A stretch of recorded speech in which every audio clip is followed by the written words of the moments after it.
Howdy, folks, and welcome to Moose Podcast number 440, Absorbing the Facts. How you folks doing this week? Trust you had a grand one. I'm just back from Phoenix and a marvelous day with the folks at ACCC, and I had a number of you Moose fans come up and say hello, talk about the podcast, ask questions. I really appreciate standing room only. All the seats were filled.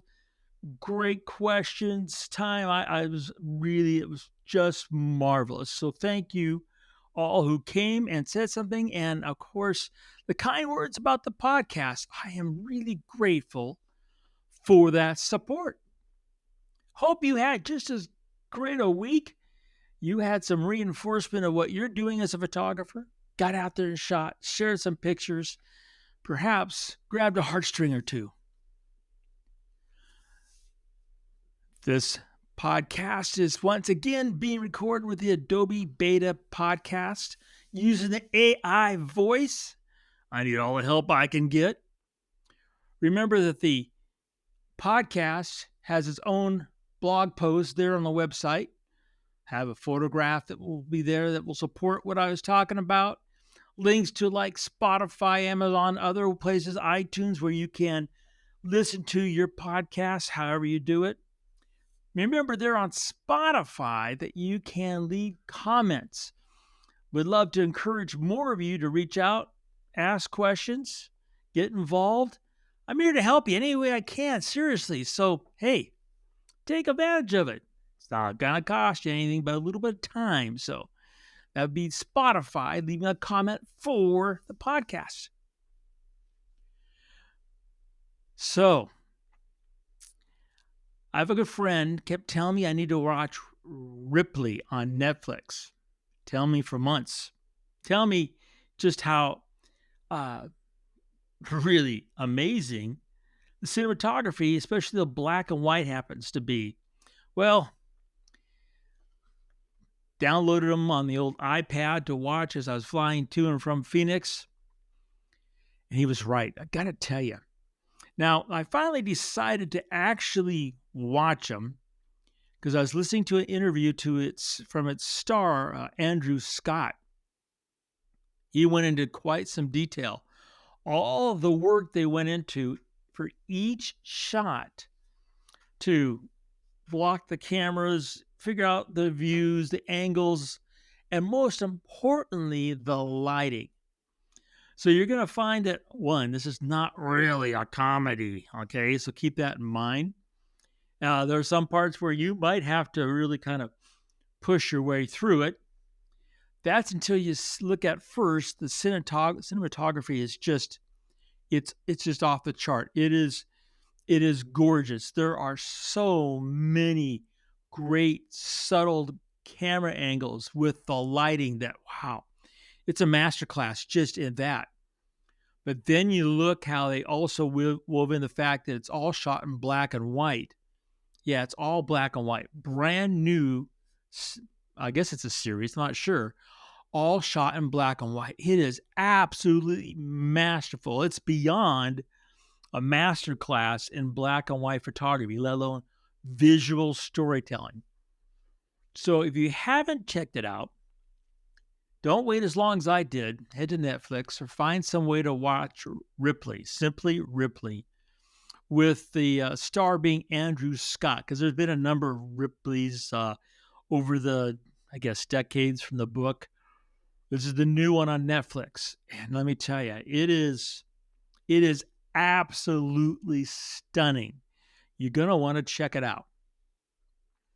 All right, for book recommendation, I got one this week that is a bit, well, you could say a little bit wackadoo, but it is fun as can be. And boy, there's times where I could really use fun. And this is good. It was a gift from my good friend Mark down in Texas, and he sent me a copy of a book. It's called Lens Logic. Yeah, but it's not what you think. Lens Logic, with the subtitle, Picture Perfect Word Search and Crossword Puzzles. Yeah, that's right. This is a book. It's kind of lengthy, actually. And it's just that it is word search and crossword puzzles for the photographically minded, what, nerd, goofball. I mean, it's really well done. And I can't recommend it enough. It's just have a pencil or pen in handy. Go get yourself Lens Logic. Yep, you can find it at Amazon. It's the picture perfect word search crossword puzzle book. I love it. Thanks, Mark.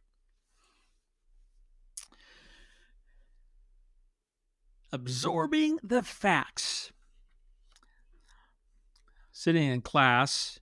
Yes, I still go to classes on many different things. But when it comes to photography, I probably am a little bit more unlike you than you might think when it comes to sitting in class.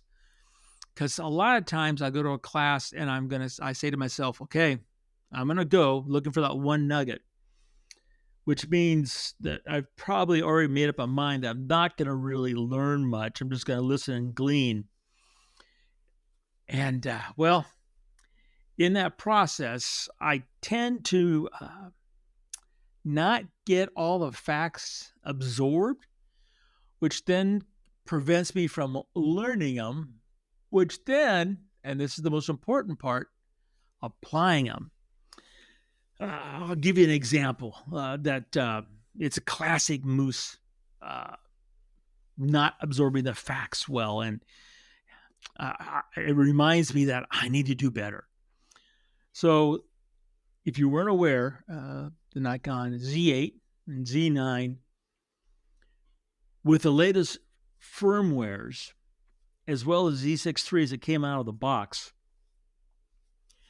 had I want to say, quantum leap change in the autofocus system when it comes to one particular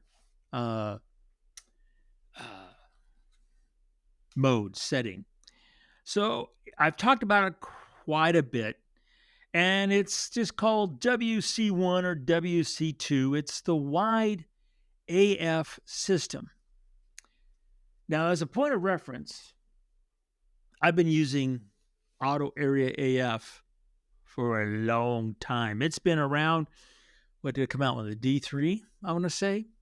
And one of the critical things about Auto Area AF is it goes with closest subject priority, which if you're photographing wildlife or aviation or so many other things, you typically, majority of the time, want the closest subject sharp.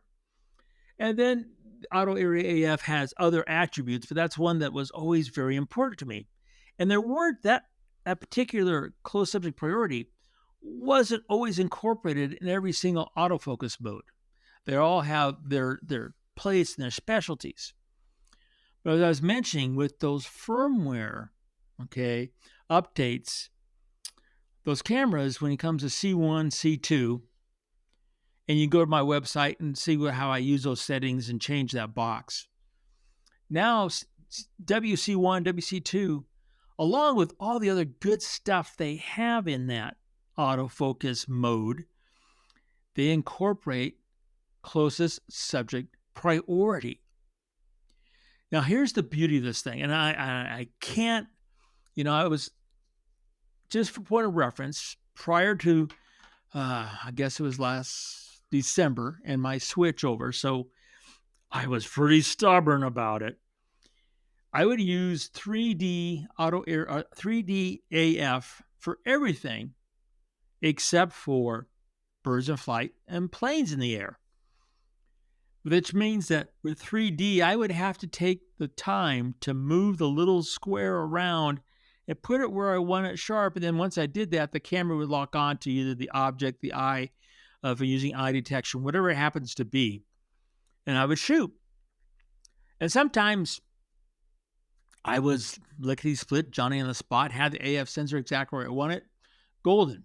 Other times, there might be a second or two delay, and that right there, that's where there could be an issue. Well, here's what and I'm absorbing all these facts. My mind, I'm listening to this in class, and I'm going, and like, okay, wait. I've been using these other systems for, it seems like, most of my life, which isn't true, but that's how locked in they are, and how, I guess you could say, dead set I happen to be on doing something, the same way, the familiar way. And I'm listening to all this, and Paul was doing a great job explaining all this, and then I wasn't really, and then all of a sudden at the end he said, and it has closest subject priority. And I went, what? And then I'm like, whoa, repeat, hello, repeat. So we sometimes, at least me especially, absorbing those facts can be a challenging, but I listened and I came back and I started using C1 and C2. All the cameras have it now. And I'm like, wow, this is brilliant. So like, I think I'm using the 9x15. I think is the I should have looked that up before I started, but you can find it on my website. Anyway, what you get when you put in the dimensions, and I use that because that was the example, and Paul knows what he's doing. He's really good at this stuff. I use that box, and so it gives you this big rectangle, whether you're shooting horizontal or vertically. And then inside that red box, it's going to look for the subject using, in this case, eye detection. But here's the beauty. It doesn't just look inside that box and say, if I don't find it, go find it yourself. It actually takes a second and goes beyond that box and starts looking in case you forgot to move that box in the general area you want the subject. And what it's going to do, you got the red box that shows you the autofocus mode you're in. It's big, and you can change the color of the box, right? You know that. And red and blue and yellow, and I forget. Anyway, it's got that box to tell you where you've put you told the camera whereabouts the frame to look. And then a gray box will appear. The gray box will either first appear inside the red box or outside. If it's outside, it's telling you where it's looking. The gray box, you get the gray box right off the bat, you can start shooting and you'll get a sharp image. And then you move it around and you will get, when it's locked on and it's going to actually track with that subject, you'll get the green box. And the green box will float around inside the big red box. Now, I know this sounds a little complicated, but it's not. In fact, I haven't used since last December 3D or audio area AF. I have one focus mode I'm using anymore, just one. Don't have to think about it, don't have to switch. I just have that one, and I just have this big red box, which is basically, if you're shooting horizontally, almost the width of the entire viewfinder, and it's about a third of the viewfinder. And you've got color and tracking and closest subject priority, all those things and more working for you to bring the subject sharp. So bring the point back home. All photographers, whether you're brand new or you're just starting out, we have a problem absorbing the facts. It can be sometimes simply overload. It can be something that sometimes is so new, it just doesn't sink in. It's like somebody speaking Greek, or some other language you don't understand, and it's really hard to absorb the facts. It could be visual. You could see a photograph, and then you could see a whole series of images showing how you're improving it. Then you can show the last picture, and then you go, well, that's nice, but I don't see the difference, because it can be really hard to absorb those facts. So then taking what you've absorbed in there's always that and then learn it, because the facts are only good if you take the facts that work for you and then you learn those facts, you make them yours, because then once you do that, you can then apply them. Now, is there a shortcut or some words of wisdom how to kind of make that absorbing the facts process easier or less painful? Um, I can only tell you for myself.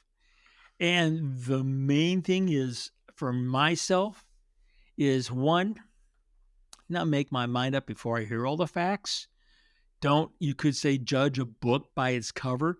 Just because you hear, at least for myself, one thing, you go, okay, and hear the first fact, and you think you know the rest of the answers and jump to the conclusion.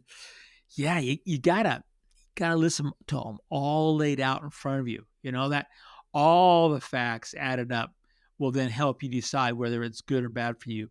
And then the other thing, which I can't get enough of, and sometimes I feel guilty. I always tease my dad about, but my dad in this regards now, take notes, write those notes down. And most importantly, once you write down those notes, revisit them.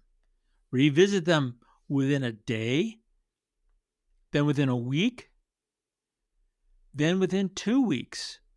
So you go through and you refresh those facts, helping yourself absorb those facts. Then you'll learn those facts and apply the facts. Because after doing all that, I then actually apply what I have absorbed and learned and made my own. And then I make the decision, does it work for me or does it not work for me? Because that's really the most important part, right? Whether you're hearing things from myself or other people, you still have to decide, does it work for me or does it not work for you? And that's the key. But absorbing the facts, if you're looking at a new technique in Adobe Camera Raw, right? Like the new using AI features and click on a box and using the new denoise that's in there. Wow,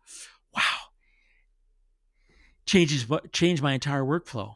And that workflow was for at least 6 years, right? Ingrained. I've changed. Had to absorb the facts, had to learn them, had to make them mine. Everything about photography and or biology or whatever genre of photography you happen to enjoy, there's always going to be new facts. And it's upon you and me to do our best to take them in, absorb them, so we can apply them and be a better photographer. It's a lot on one's plate sometimes, but boy, if it's, for myself, just realizing that I have this issue absorbing facts helps me absorb the facts. You folks have a marvelous, marvelous week. The robins are here pairing up. The Pleiades are here pairing up. Snow is disappearing fast. Spring is just around the corner. Get out. Take a look. Make some plans. Take some photographs. And make every click your story.